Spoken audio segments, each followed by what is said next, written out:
ဒီနေ့လေးကတော့ကျမတို့ heart chakra နဲ့ပတ်သက်ပြီးတော့ energy meditation ထိုင်မဲ့ရက်ကလေးဖြစ်ပါတယ်ဒီနေ့လေးမှာကျမတို့ web ကြည့်ရှုမဲ့သူတွေကိုလည်းပေါ့နော်ပြောပြပေးချင်တာကကျမတို့ဒီနေ့အဓိကအဖြစ်ပေါ့နော်ရက်30အစီအစဉ်ပြုလုပ်နေတယ်အခုကဒီနေ့ကကျမတို့မူဒရာ heart chakra နဲ့ပတ်သက်ပြီးတော့ကောင်းကျိုးဖြစ်စေတဲ့မူဒရာကိုလေ့လာပြီးတော့ဒီနေ့မှာလက်တွေ့ meditation energy healing ပြုလုပ်မှာဖြစ်ပါတယ်နော်အဲကြောင့်မို့လို့တို့အနေနဲ့ခါရဲလှုပ်ဆောင်ပြသွားမယ်ခါရဲလည်း energy ဘိုင်းဆိုင်ရာအကောင်းကျိုးလေးတွေကိုရရှိသွားမယ်ဟုတ်ပြီအခုက heart chakra ပေါ့ heart chakra နဲ့ပတ်သက်ပြီးတော့တို့တွေပြောရမယ်ဆိုလို့ရှိရင်โอเคနော်တို့ဒီပုံလေးထဲမှာနည်းနည်းလေးတော့မြင့်နေရပေါ့နော်တကယ်ကတော့ heart chakra ဆိုတာဒီကိုယ့်ရဲ့ရင်အလယ်တက်တဲ့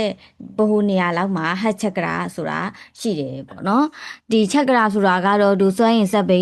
ဆက်သွားလေးလိုမျိုးပေါ့နော်ခန္ဓာကိုယ်မှာလေပတ်စီးဆင်းနေတာပေါ့နော်โอเคအဲ့ဒီစွမ်းရင်ဘဟုတွေအလုတ်ကောင်းလုပ်တယ်တည်ချာလေးလည်းပဲစီးစင်းနေဆိုလို့ရှိရင်ကိုယ့်ရဲ့အပြုအမူအပြောဆိုအနေထိုင်လောက်ကိုင်းဆောင်ရွက်မှုအားလုံးကပုံမှုပြီးတော့ကောင်းမွန်နေမှာဖြစ်တယ်ပေါ့နော်ကိုကပုံမှန်လူပြီးသွားတဲ့အခါကျရင်ကိုယ့်ရဲ့စီးပွားရေးလူမှုရေးအတွက်အပိုင်းအတွက်ပဲစူးစမ်းတဲ့သူဆိုလို့ရှိရင်လည်းသက်ဆိုင်ရာကောင်းကျိုးတွေရှိသလိုကိုကတတရားမျက်လုံးစသဖြင့်ပေါ့နော်အကြမ်းမြင်နေပွင့်ကျင်တဲ့သူကိုကစကြဝဠာကြီးနဲ့ connection ရကျင်တဲ့သူစသဖြင့်ပေါ့နော်မြင်မမြင်အတေးနဲ့အဆက်အသွယ်ရကျင်တဲ့သူအဲ့ဒီလိုပဲဖြစ်ပေါ့နော်ဘလောက်ပဲအစိမ့်မြင့်တဲ့ state ကိုပဲသွားကျင် heart chakra အားကောင်းမှုလိုတယ် heart chakra balance ဖြစ်ဖို့လိုတယ်ပေါ့နော်ကဲအဲ့ကြတော့က heart chakra ကတော့သူကလေဓာတ်ကိုစောင့်နေပြီးသွားတဲ့အခါကျလို့ရှိရင်တို့ဒီသူ့ရဲ့ဂါထာလေးကကြတော့သူ့ကို energy cleansing ပေါ့ balancing ပြုလုပ်ပေးနိုင်တဲ့ဂါထာလေးကတော့ yam လို့ခေါ်တယ်ပေါ့နော် yam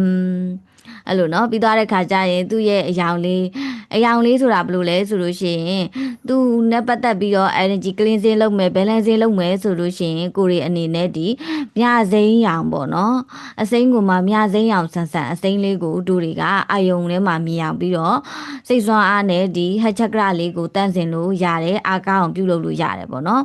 တို့တွေ chakra healing ပြုလုပ်နည်းတွေကအများကြီးရှိတယ်တို့ crystal တွေနဲ့လည်း healing လုပ်လို့ရတယ်တဘာဝတွေနဲ့လည်း healing လုပ်လို့ရတယ်ယောဂတွေခြေကုန်းတွေပြုလုပ်ပြီးတော့လည်း healing လုပ်လို့ရတယ်နောက်တခြားသောဒီအစာအသောက်အဝတ်အထည်ဒီຢာလေးတွေပြုလုပ်ပြီးတော့လည်း healing လုပ်ရတယ်ပေါ့နော်ဒီထဲမှာတော့အဓိကအားဖြင့်ကိုယ့်ရဲ့စကားသံကိုယ့်ရဲ့မေတ္တာကိုယ့်ရဲ့စေတနာပြီးသွားရင်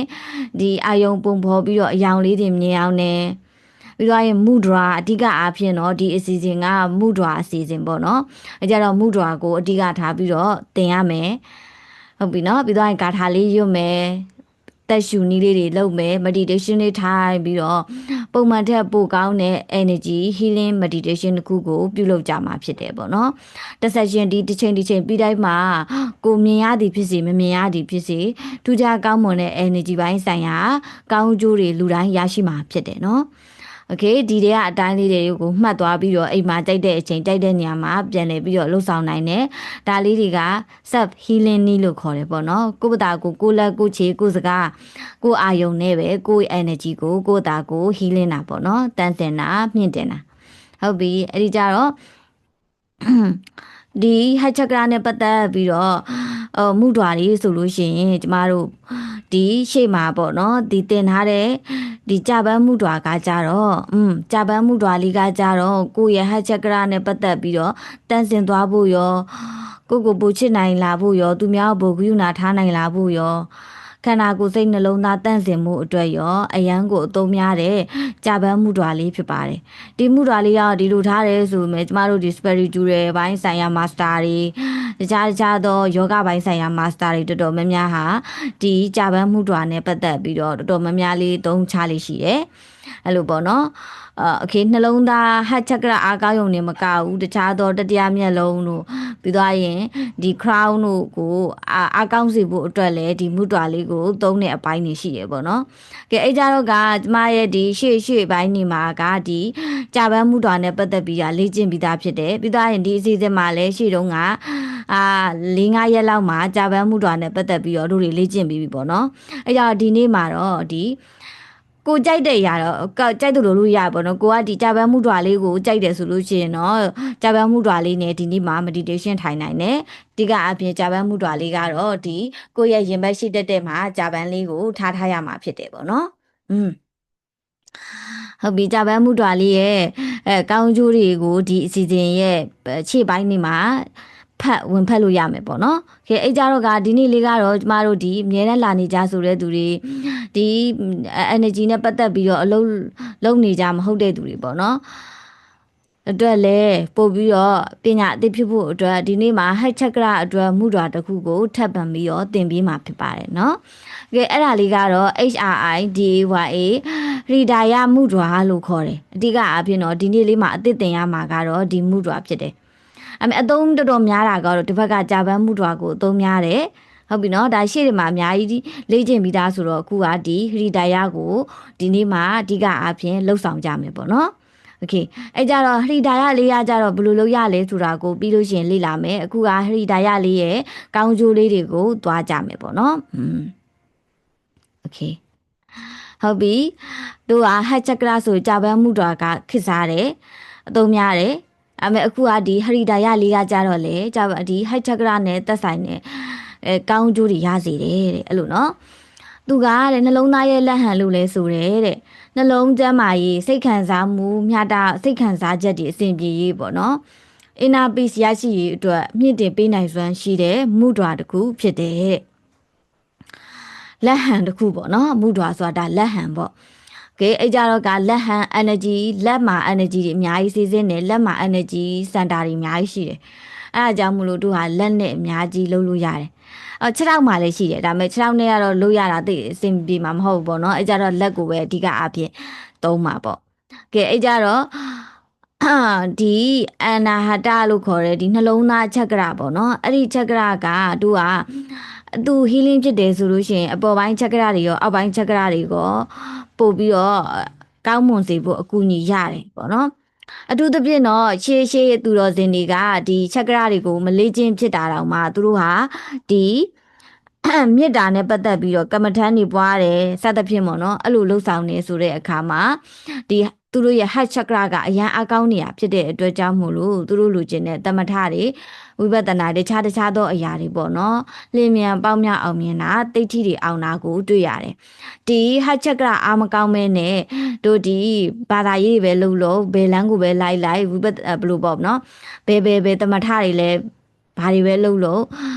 နည်းနည်းလေးနှောက်နှေးကြမ်းကြာနေစီတာပေါ့နော်ဒီ heart chakra အရန်အကောင်းသွားပြီဆိုလို့ရှိရင်ကြတော့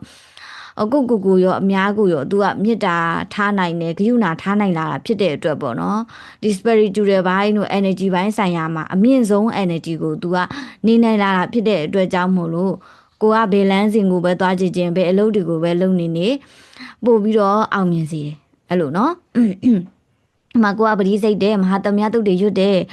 စားတဲ့သူတွေဆိုလို့ရှိရင်လေဒီဟက်ချက်ကရာအားကောင်းမယ်ဆိုလို့ရှိရင်ပို့ပြီးတော့ကောင်းကျိုးတွေရမှာပေါ့နော်အဲ့လိုမျိုးကဲအဲ့ကြတော့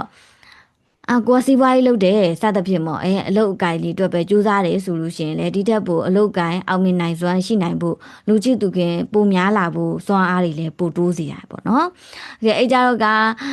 သူဟက်ချက်ကရာကချစ်ချင်းမြတ်တာဒီဂယုဏခွင့်လွှတ်ခြင်းစတဲ့ခံစားမှုတွေနဲ့ဆက်တယ်အဲ့ကြတော့အခုဒီမုဒ္ဒရာလေးကိုရဲ့အစောနာအဲ့ဒီအရာတွေကိုနိုးထစေတယ်ပေါ့နော်ပွင့်လန်းစေတယ်နော်အဲ့ကြတော့သူ့ကို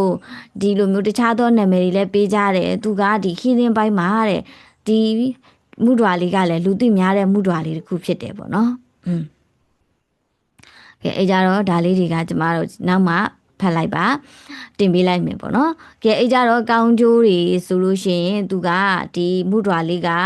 ဒီကအပြင်ဟက်ချက်ကရာနဲ့သက်သက်တဲ့အတွက်ကြောင့်မို့လို့နှလုံးကျန်းမာရေးအများကြီးကောင်းစေတယ်တဲ့ အဲ့လိုနော်အဲကြတော့ high chakra healing energy ဘိုင်းဆိုင်ရာစူးစမ်းခြင်းတဲ့သူတွေလည်းသုံးလို့ရတယ်လို့ခန္ဓာကိုယ်မကျန်းမာလဲဆိုတဲ့သူတွေလည်းအသုံးပြုလို့ရတယ်တို့တွေရဲ့ခန္ဓာကိုယ်ကစွမ်းရည်နဲ့ဖွဲ့စည်းထားတာအဲကြောင့်မို့လို့စွမ်းရည်ပညာတွေကိုလေ့လာတာကကိုယ့်အတွက်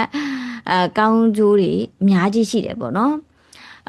တချို့သောအရာတွေတချို့သော energy တွေပွင့်လန်းသွားမယ်ဆိုလို့ရှိရင်ကိုယ့်ဘဝမှာထင်ထားတာတက်အများကြီးကိုအောင်မြင်နိုင်တယ်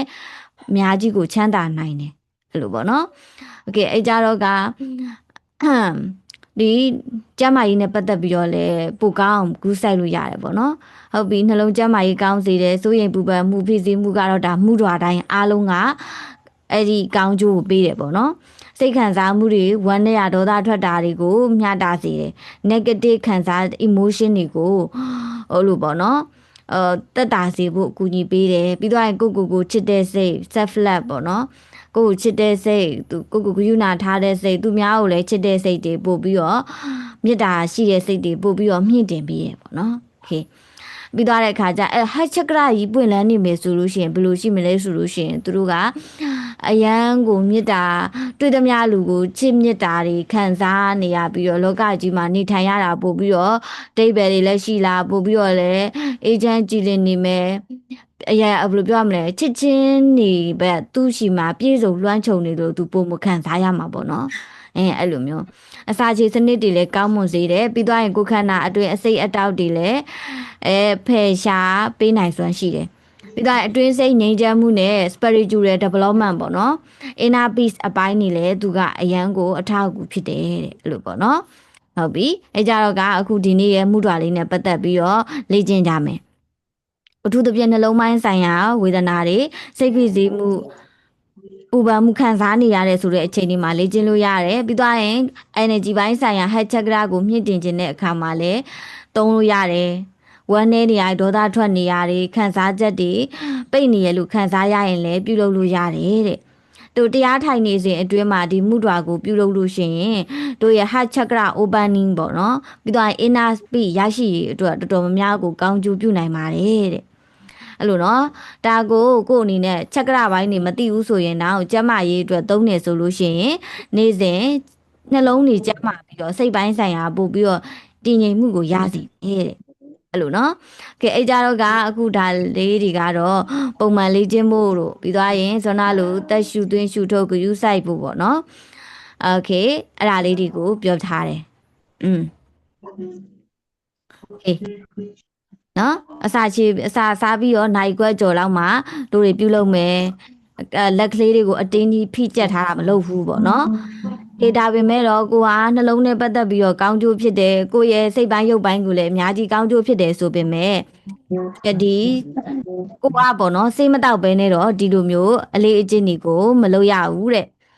စိတ်တောက်မယ်ဆိုတဲ့နေရာမှာစိတ်တောက်ရမယ်စိတ်တောက်ရမယ်ဆိုတဲ့သူဆိုရင်ပေါ့နော်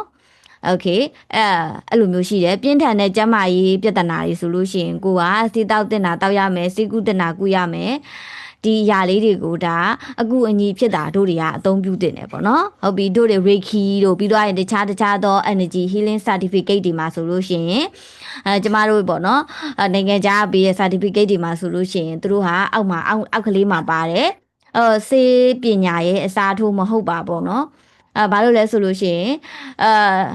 ကိုယ်မှာနှလုံးရောဂါရှိနေရဲ့ဒီစေးသွားမကုပဲနဲ့ဒီလိုမျိုးစွမ်းရည်နေပဲလုပ်နေလို့မရဘူးလောကကြီးမှာဆေးကိုပဲပေါ့နော်ဆေးဝါးကိုပဲလောကကြီးဒီဆေးဘက်ဆိုင်ရာကအတိမဲ့ပြုတယ်ပြီးွားရင်လူတွေကလည်းဆေးလိုအပ်တယ်ဆိုတဲ့အချိန်မှာဆေးကိုပေးရတယ်အဲ့စွမ်းအင်ကကြတော့အကူအညီဖြစ်ပေါ့နော်ကိုယ့်ရဲ့ဒီခန္ဓာကိုအဲပို့ပြီးကျန်းမာဖို့ပို့ပြီးတော့အဆင်ပြေသွားဖို့အတွက်တို့တွေကအသုံးပြုတာဖြစ်တယ်ပေါ့နော်ကဲအဲ့ကြတော့ကဆေးသုံးတဲ့အခါတွေမှာသုံးရမယ်ဒီဘက်ကဒီ energy ပိုင်းဆိုင်ရာဖြစ်တင်းမယ်ဆိုတဲ့အပိုင်းတွေအတွက်ဒါတို့ဒီအရာကိုလှုပ်ဆောင်ရမှာဖြစ်တယ်ပေါ့နော်ဟုတ်ပြီခဏလေးနော်အခုတို့ meditation လေးကိုသွားတော့မယ်နော်ရေလေးပါလေးတောက်ထားပါစိတ်လေးကိုလေးလျှော့ထားမယ်နော်အမှုတော်လေးကိုပြသပေးမယ်ခဏလေးနော်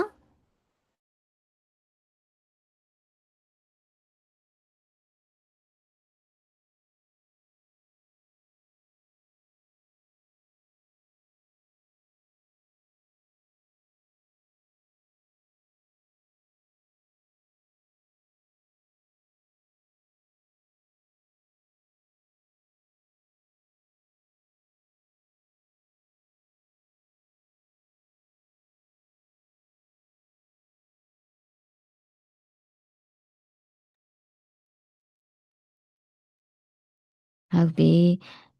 ကဲအကြတော့စမယ်ပေါ့နော်ဟုတ်ပြီအကြဟိဒါယမှုတွာလေးကိုဘယ်လိုလုပ်ရမလဲပေါ့โอเคကျမတို့အရင်ပေါ့နော်ဒီ meditation အစီအစဉ်တွေ healing အစီအစဉ်တွေမှာဆိုတော့ frequency music တွေဗားညာတွေဖွင့်ပေးလို့ရှိတယ်အခုကအဲ့လိုမျိုးဖွင့်နေဆိုလို့ရှိရင်ကျမတို့ဒီ Facebook တွေ YouTube တွေမှာအတန်ပိတ်သွားလာပိတ်သွားတာရှိရပေါ့နော်ပြီးသွားရင်အဖြတ်ချခံရတွေပါရှိတယ်အဲ့ဒါကြောင့်မို့လို့ကျမတို့ဟိုဒီ season တွေမှာပေါ့နော်ဒီhealing music တွေမဖွင့်ဘဲနဲ့တခါလေဒီတိုင်းလေးပဲ guide လုပ်ပေးတဲ့အပိုင်းလေးကိုအခုတော့အဓိကသွားထားရပေါ့နော်အဲ့ဒါဆိုလို့ရှိရင်ဒီဗီဒီယိုကတစ်သက်လုံးဘယ်သူမှလည်းဖျက်ရှားလို့မရဘူးပြီးသွားရင်ဘာ copyright မှလည်းမမိဘူးပေါ့နော်ခေဒါကြောင့်မို့လို့တီးလုံးနေတော့မပါဘူးဆိုပေမဲ့ကိုယ့်ရဲ့အတွင်းထဲကိုတည်တည်ချာချာလေးအားစားပြီးတော့အားဖြစ်ရပေါ့နော်ခေအခုမှတီးလုံးတွေရဲ့ကောင်းကျိုးလည်းရှိရင်ရှိမယ်ဒါပေမဲ့တချို့သောဆရာတွေကတီးလုံးတွေသုံးတာကိုအားပေးရဆိုပေမဲ့တချို့သောတကယ်ကို mindfulness ဘိုင်းဆိုင်ရာဆရာတွေကကြတော့ပေါ့နော်ကိုယ်ခန္ဓာကိုယ်အာယုံအားလုံးကိုပို့ပြီးအလုပ်ဖြစ်စေဖို့ပေါ့နော်တီးလုံးတွေမသုံးမဲနဲ့ဒီ energy meditation တွေကိုပြုလုပ်တာလဲပိုအားပေးကြတယ်ကဲနော်အဲကြတော့ကအခုဒီအချိန်တွေကတော့တီးလုံးတွေမပါဘူးကိုယ်ခန္ဓာကိုပဲတေချာစရပြီးတော့ပြုလုပ်ရမယ်အချိန်တွေပေါ့နော်โอเคအကြောင်းကိုကတီးလုံးတွေဝါသနာပါတယ်ဆိုလို့ရှိရင်ကိုရဲ့အိမ်မှာဒီတင်သွားပြီးတော့လေ့လာသွားပြီးတော့ heart chakra music ဆိုပြီးတော့ဖွင့်ပြီးတော့လေ့ကျင့်လို့ရပါတယ်နော်โอเคအဲ့ကြတော့ကတို့ဟရိဒါယမှုတော်လေးကဘယ်လိုလဲဆိုတော့လေသူကလက်မလေးကိုလက်ကလေးကိုထောင်လိုက်မယ်ပေါ့နော်လက်ကလေးကိုထောင်လိုက်မယ်ဆိုလို့ရှိရင်တို့ဒီလက်မပြီးလို့ရှိရင်လက်ညှိုးရှိတယ်လက်ညှိုးကလေးကိုကွေးလိုက်တယ်လက်ညှိုးကလေးကိုကွေးပြီးတော့လက်ညှိုးရဲ့ဒီအကွေးလေးကိုဒီလက်မလေးနဲ့နည်းနည်းလေးဖိလိုက်မယ်နော်ဒီမှာပုံလေးတစ်ဖက်မှာမြင်နေတယ်ပြီးသွားရင်အဲ့ဒီရဲ့လက်မရဲ့တစ်ဖက်ကလက်ကလေးလေးရဲ့နော်ပြီးသွားရင်ဟိုးဘက်ကလက်တန်းလေးရဲ့သွားထိလိုက်မယ်နင်းလေးတော့ခံမယ်ဒါပဲမဲ့ပြီးသွားရင်အဲ့လိုနော်အဲ့လိုလေးပေါ့နော်ဟုတ်ပြီအသေးစိမ်သွားပြီးတော့မစီဘူးသွားကြီးလည်းမထီဘူးတက်နိုင်တဲ့လောက်ကလေးလက်မရဲ့နော်လက်မရဲ့လက်တန်းရဲ့လက်ကလေးရဲ့ထိမယ်နောက်ဒီဘက်ကလက်တကြွယ်လေးကလှုပ်ထားမယ်လက်တကြွယ်လေးကဒီအဖွဲ့အစည်းမှာမပါဘူးသူကဟိုဘက်ကလေးမှာရက်နေရမယ်ပေါ့နော်ဟိုဘက်ကလေးမှာပဲသူ့ကိုတန်းထားမယ်ပြီးသားရင်ဒီလက်ညှိုးလေးကိုကြတော့ကွေးပြီးတော့ကွေးထားမယ်ဟုတ်ပြီနော်ဟုတ်ပြီအဲ့ဒါလေးပေါ့နော်အဲ့ဒါလေးကိုကဒီပေါင်လေးနှစ်ဖက်ပေါ်မှာတင်ထားလိုက်မယ်နော်အားမို့လဲဒီလိုလေးစောင်ရင်လဲစောင်ထားပေါ့ဒီလိုလေးလှုပ်ရင်လဲလှုပ်ထားဒါမှမဟုတ်ပေါင်လေးပေါ်တင်ရင်လဲတင်ထားနော်ဒီလိုလေးတင်ရင်လဲတင်ထားဒါမှမဟုတ်ရင်ဒီလိုလေးပဲကင်ရင်လဲကင်ထားနော်ဟုတ်ပြီနိုင်တဲ့လောက်ကလေးလောက်ကြမယ်ပေါ့နော်နိုင်ရလောက်ကြမယ်ဆိုတာဒီလက်ကွေးရတဲ့ဆိုတဲ့နေရာတွေမှာတယောက်နဲ့တယောက်လက်ပုံစံတွေကမတူဘူးလေနော်ရှေ့တူမညီကြဘူးအဲကြတော့ကွေးတယ်ဆိုတဲ့အပိုင်းမှာတနိုင်တဲ့လောက်ကွေးမယ်တအားကြီးမနာအောင်ကွေးမယ်နိုင်တဲ့လောက်ပဲကွေးမယ်ပြီးတော့ဒီလက်ချောင်းကလေးသွားထိရဆိုတဲ့အပိုင်းမှာလည်းโอเคထိဆက်နိုင်တဲ့လောက်ကလေးထိဆက်ထားမယ်စိတ်လျှော့ကိုချောကြည့်လိုက်မယ်တတောင်းတတာအဖြစ်ဆုံးလက်အရှိနေမှာထားလိုက်မယ်နော်ဟုတ်ပြီဒါဆိုလို့ရှိရင်ဒီနေ့ရဲ့ chakra meditation အစီအစဉ်လေးစပါပြီဟုတ်ပြီခုမှဝင်လာတယ်ဆိုတဲ့သူတွေလည်းပုံလေးကိုကြည့်ကြည့်ပါလှုပ်ဆောင်ကြည့်ပါဟုတ်ပြီဒုမှုတော်လေးထားပြီးပြီဆိုလို့ရှိရင်ဒီနေ့မှာကိုယ့်ရဲ့ခန္ဓာကိုယ်အားဖြည့်တယ်အနေနဲ့ခန္ဓာကိုယ်တတိလေးအပြည့်ဆိုင်ပြီးတော့ဒီနေ့မှာ energy ပိုင်းဆိုင်ရာကို balance ပြုလုပ်မယ်မြင့်တင်မှာဖြစ်ပါတယ်အခုဒီ meditation လေးကိုပြုလုပ်ခြင်းကြောင့်မိမိကိုယ်ကိုချစ်နိုင်စွမ်းအများကိုချစ်နိုင်စွမ်းကိဗနာထားနိုင်စွမ်းနေပုံမတိုးမြင့်သွားမှာဖြစ်တယ်လို့မိမိရဲ့နှလုံးသားလေးပုံမအားကောင်းလာတဲ့အခါဘဝရဲ့အစအရာရာပုံမပြီးတော့ပျော်ရွှင်အေးချမ်းအစဉ်ပြေလာအောင်လှုပ်ဆောင်နိုင်စွမ်းနေရှိလာမှာလည်းဖြစ်ပါတယ်ဟုတ်ပြီဘဝဟာနေထိုင်ရတာပုံမို့ပြီးတော့နှွေးထွေးပျော်ရွှင်နေမှာဖြစ်တယ်အတိတ်ပဲရှိနေမှာဖြစ်တယ်ဖြည်းဖြည်းကလေးဝဝရှူရဲဖြည်းဖြည်းလေးဝဝရှူထုတ်ရအောင်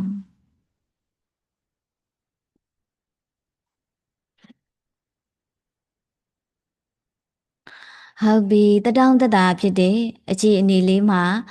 နေမယ်ကို့အနေနဲ့လဲနေလို့လဲရတယ်ဒါမှမဟုတ်ရင်ထိုင်နေမယ်ခုံကလေးပေါ်မှာမိထားရင်လဲရမယ်ဖြစ်နိုင်ရင်တော့ကြောကလေးကိုဖြောင်းနိုင်တဲ့များဖြောင်းအောင်ထားမယ်ဖြည်းဖြည်းလေးရှူသွင်းမယ်၃ခါလောက်ပါးစပ်ကလေးကိုတို့ဒီဖြောင်းနိုင်မီလေးမှုတ်တယ်လို့မျိုးဟူးဆိုပြီးရင်ထဲကအပူတွေစိုးရိမ်နေရတယ်နာကျင်နေရတယ်အားလုံးကိုလွှတ်ချလိုက်မယ်ဟူးဟူးဟူးအဲ့ဒီလိုလေးပြုလုပ်အပြီးမှာစိတ်နဲ့ခန္ဓာဟာ meditation လေးထိုင်ဖို့လက်ရှိနေရာမှာအပြည့်အဝနေဖို့အစဉ်သင့်ဖြစ်နေပါလိမ့်မယ်ခန္ဓာစိတ်ကလေးကိုလျှော့ပေးမယ်ဖြည်းဖြည်းလေးဝဝရှုမယ်ဖြည်းဖြည်းလေးဝဝထုတ်မယ်ဟုတ်ပြီကိုရီဟာ energy ဘိုင်းဆိုင်ရာအပြင်ကိုဒီတို့ရဲ့ heart chakra ကိုအားဖြည့်မှာဖြစ်တဲ့အတွက် heart chakra နေရာရင်အလဲကောင်နေရာကိုတတိချာချာကလေးကိုယ့်ရဲ့အာယုန်တွေအတိတွေအားလုံးကိုအဲ့ဒီနေရာလေးကိုပို့လိုက်မယ်မူတော်လေးကိုလည်းစောင်းထားမယ်ပြီးသွားရင်ကိုယ့်ရဲ့အာယုံငါးဒီရင်အလဲမှာပိန်နေဖောင်းနေပိန်နေဖောင်းနေပိန်နေဖောင်းနေဒီရင်အလဲရဲ့လှုပ်ရှားမှုလေးတွေကိုတည်တည်ချာချာလေးအသေးစိတ်လိုက်လံပြီးတော့စစ်ဆေးကြည့်ရှုမယ်ရှုသွင်းနေဆိုတဲ့အခါတိုင်းမှာကိုကိုချစ်တဲ့မေတ္တာအပြည့်ကျင်နာဂယုဏအပြည့်နဲ့ရှုသွင်းမယ်ဒီလေလေးတွေဟာလေတွေနဲ့အတူသဘာဝရဲ့မေတ္တာတွေကမ္ဘာမြေကြီးရဲ့မေတ္တာတွေလောကစัจ java ကြီးရဲ့မေတ္တာတွေပါခန္ဓာကိုယ်လေးကိုစိတ်ဝင်လာတာကိုခံစားရရှိမယ်ရှုသွင်းမယ်ရှုထုတ်မယ်ခန္ဓာကိုယ်စိတ်နှလုံးမှာကန့်ညက်နေတဲ့ကိုယ့်ရဲ့နှလုံးလေမှာကန့်ညက်နေတဲ့မကောင်းတဲ့အရာတွေအားလုံးကိုလွတ်ချလိုက်တယ်ထွက်ခွာခွင့်ပြုတယ်ဆိုတဲ့စိတ်ကလေးနဲ့ရှုထုတ်မယ်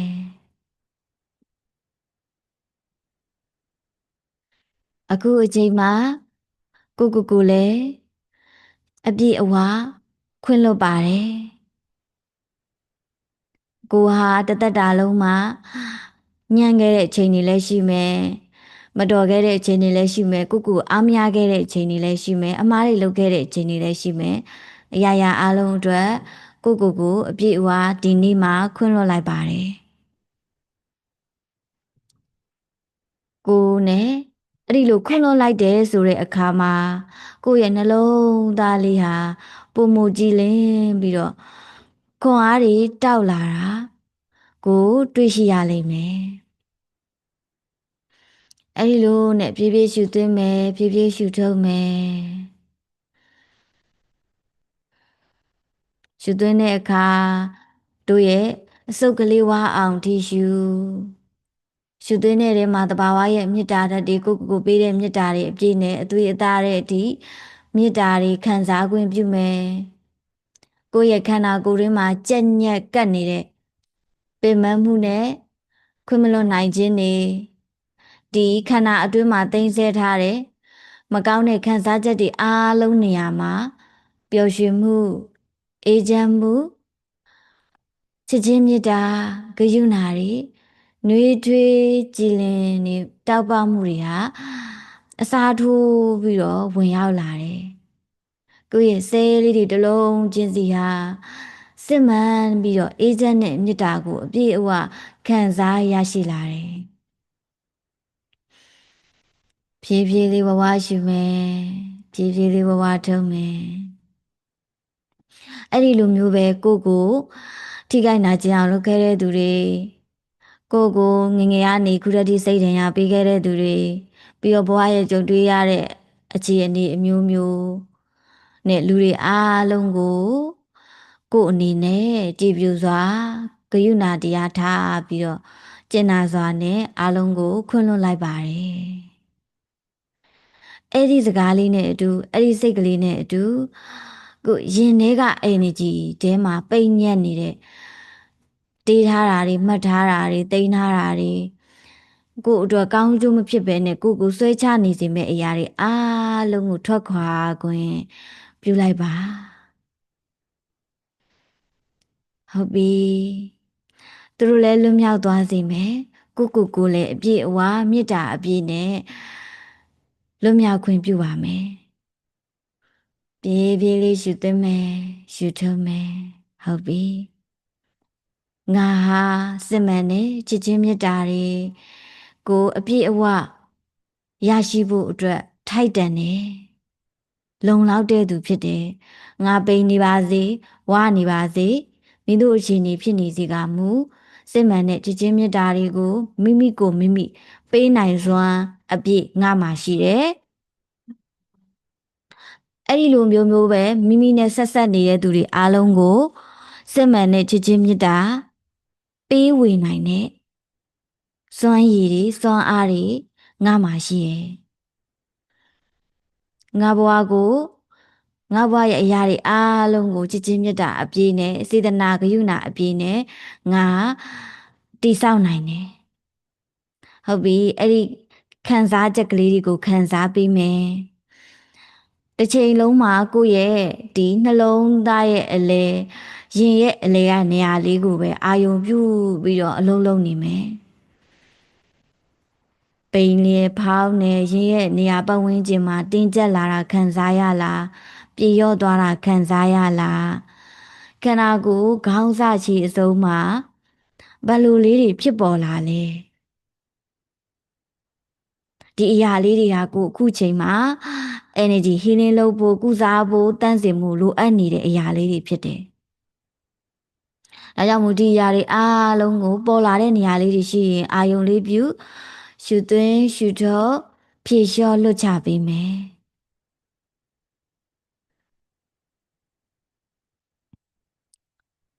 ဟုတ်ပြီအခုအခါမှာဖြည်းဖြည်းလေးဝဝရှုမယ်လက်ကလေးကိုတက်နိုင်ညဖြည်းဖြည်းလေးမူတွာလေးကိုစူးစမ်းပြီးဆောင်ထားအောင်နော်ဟုတ်ပြီ2မိနစ်လောက်ပဲလိုတော့တယ်ဖြစ်တဲ့အတွက်တက်နိုင်သမျှလေးဖြည့်လျှော့ပြီးတော့မူတွာလေးကိုဆောင်ထားမယ်မူတွာလေးရဲ့လှုပ်ရှားမှုမူတွာလေးပတ်ဝန်းကျင်မှာလှုပ်ရှားနေတဲ့ energy စီးဆင်းမှုတွေကိုလည်း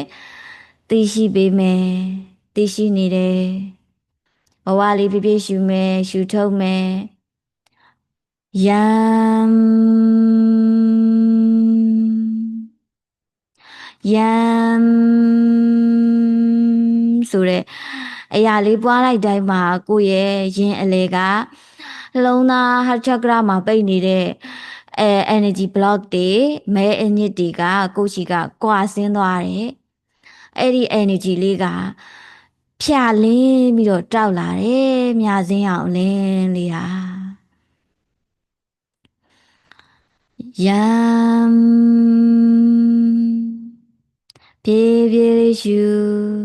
ဖြည်းဖြည်းလေးထုတ်ရင်းနဲ့ယမ်စိတ်နဲ့ခန္ဓာကိုအပြေးဝချိတ်ဆက်မယ်ကိုယ့်ရဲ့အသွေးအသားတွေကနေပြီးတော့မကောင်းတဲ့ negative တွေထွက်သွားစေဖို့အတွက်နှလုံးသားတန့်စေခြင်းကာထာယမ်ဆိုတာလေးကိုတန်ချီလေးဆွဲပြီးတော့ရွတ်မယ်ကြည်ကျင်နာနာလေးဖြည်းဖြည်းဝဝရှုဖြည်းဖြည်းဝဝထုတ်ယမ်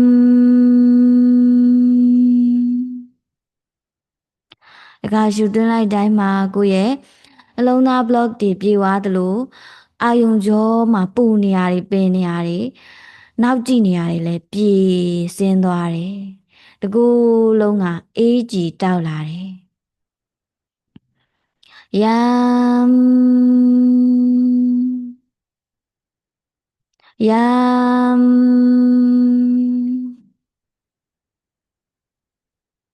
ယမ်ဟုတ်ပြီကိုရွတ်တဲ့စကားလေးရဲ့ energy ကိုခံစားပါ ဟုတ်ပြီဘယ်လောက်တော့များတန့်သွားလဲဘယ်လောက်ပေါ့သွားပါသွားလဲကျက်လောက်သိရှိမယ်လေအာယုံလွှာထဲမှာပြာလင်းပြီးတော့စိမ်းရောင်နေသူကဖြာလင်းနေတယ်မြစိမ်းရောင်အလင်းနေတာနှလုံးသားကနေပြီးတော့တကူလုံးကိုယ့်ရဲ့မွေးညင်းပေါက်ကနေပြီးတော့မြစိမ်းရောင်အလင်းတွေထွက်ပေါ်လာပြီးတော့တကူလုံးကိုလွှမ်းခြုံသွားတယ်ကိုယ့်ရဲ့ဒီအိမ်ဒီရပ်ကွက်ဒီမြို့ဒီနိုင်ငံဒီကမ္ဘာကြီးတစ်ခုလုံးကိုကိုယ့်ရဲ့မေတ္တာအနန္တနှိုင်းမဲ့တဲ့စစ်မှန်တဲ့မေတ္တာအလင်းနေထုတ်လွှင့်လိုက်တယ်မိမိဒီလဲငါဒီလဲပဲကျမ်းမာပါစေချမ်းသာပါစေချစ်ချင်းမေတ္တာတွေပြည့်စုံကြွယ်ဝပါစေအဲ့လိုပဲမိမိနဲ့တူတူတရားထိုင်နေတဲ့သူတွေနဲ့အတူတူရောဒီလောကစကြဝဠာကြီးမှာနေထိုင်တဲ့သူတွေအားလုံးကစစ်မှန်တဲ့ချစ်ချင်းမေတ္တာတွေကိုအပြည့်အဝခံစားရရှိကြပါစေ။စာဝင်ဒီထိုင်ရေးအစဉ်ပြေကြပါစေ။တောကဒုက္ခအပူအမျိုးမျိုးငြိမ်းအေးကြပါစေ။ဟုတ်ပြီအဲ့ဒီမေတ္တာလေးကိုထုတ်လွှင့်နေမယ်။ပြန်အခုကျမပြအခုပေါ့နော်ဒီမြစိမ်းအောင်အလင်းလေးဟာနှလုံးသားကနေဖြာဆင်းနေတယ်။ခုခါမှာကိုယ့်ရဲ့မူတွာလေးကိုပေါင်မော်လေးချလိုက်မယ်။တည်ငြိမ်စွာအေးချမ်းစွာနဲ့ဝဝလေးယူလင်းပြီးတော့မြစိမ်းအောင်အလင်းလေးတွေလင်းတောက်နေတာကိုတည်ပေးမယ်။ခန္ဓာကိုယ်တစ်ကိုယ်လုံးကပြေရော့အနာရနေတယ်ကိုယ့်ရဲ့ဟတ်ချက်ကရလေးရဲ့အားအင်တွေဟာပုံမိုးပြီးတော့ပြေဝလာတယ်ငါဟာချစ်ချင်းမေတ္တာဖြစ်တယ်ငါဟာချစ်ချင်းမေတ္တာကိုလက်ခံနိုင်စွမ်းရှိသလိုပေးနိုင်စွမ်းလည်းအပြည့်အဝရှိတယ်ချစ်ချင်းမေတ္တာစွမ်းရည်နေကိုငါစီအပြည့်အဝလွတ်လပ်စွာစီစဉ်ခွင့်ပြုတယ်ငါရဲ့နှလုံးသားဘဝဟာပုံမိုးပြီးတော့ကျယ်ပြန့်ပွင့်လင်းလာတယ်ကိုအနိုင်မဲ့တဲ့မေတ္တာနဲ့အပြည့်အဝချစ်ပါတယ်စัจ java ရဲ့အရာရာပြည့်စုံတဲ့ချစ်ချင်းမေတ္တာတွေကိုငါဟာအချိန်တိုင်းခံစားနေရပြီးတော့ငါဟာချစ်ချင်းခံထိုက်သူဖြစ်တယ်အချစ်ခံနေရတယ်ချစ်ချင်းမေတ္တာတွေနဲ့လွှမ်းခြုံပြီးတော့အန္တရာယ်တွေကင်းဝေးအောင်စောင့်ရှောက်ပေးခြင်းကိုရရှိနေတယ်ငါရဲ့နှလုံးသားမှာဉာဏ်ပညာတွေပွင့်လန်းနေတယ်ကိုရောအခြားလူတွေရောအားလုံးကိုဂရုဏာအပြည့်နဲ့ခွင့်လွှတ်လိုက်ပါတယ်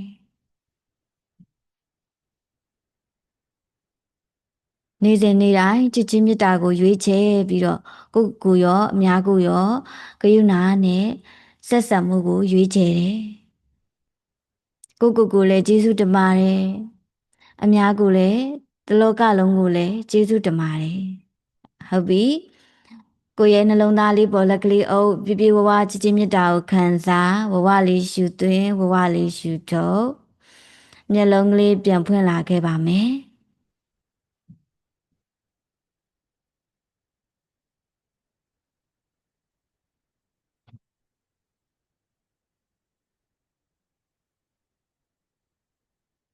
ဟုတ်ပြီကျမတို့ဒါလေးလုပ်ပြီးလက်ကလေးပုတ်လိုက်မယ်လက်ကလေးပုတ်နှလုံးသားရင်ဘတ်ကလေးကိုဖြည့်ပေးခေါင်းလေးတွေကိုပုတ်ပေးမယ်ဒီကိုယ်လုံးလေးကိုပုတ်ပေးမယ်ခြေပြားအထီးကိုပုတ်ပေးမယ်ဘိုက်ကလေးတွေကိုလည်းပုတ်ပေးမယ်ပြီးရင်ရေဝဝတောက်ပြီးတော့နားပါမယ်ဟုတ်ပြီတေချာလေးပုတ်ပေးနော်အဲ့လိုပုတ်ပေးခြင်းအားကြောင့်ဒီခန္ဓာကိုယ်တစ်ခုလုံးမှာရှိနေသေးတဲ့ energy အညစ်အကြေးတွေကွာဆင်းနိုင်တယ်ပြီးသွားရင်စိတ်ကလေးပို့ပြီးတော့ပေါ့ပြီးတော့အေးသွားစေတယ်နော်တေချာလေးပုတ်ပေးမယ်ပြီးဝဝရှူသွင်းရှူထုတ်ပါနော်ဟုတ်ပြီချိန်လေးကပြည့်တော့မှာမဟုတ်လို့ပေါ့နော်ကျမအမြန်လေးပြောလိုက်ပါတယ်မိမိဆက်ထိုင်ခြင်းနဲ့ဆိုတဲ့သူကခုချိန်ပြီးရင်ဆက်ထိုင်လို့ရပါတယ်ပေါ့နော် အားလုံးကိုကျေးဇူးအများကြီးတင်ပါတယ်မနက်ဖြန်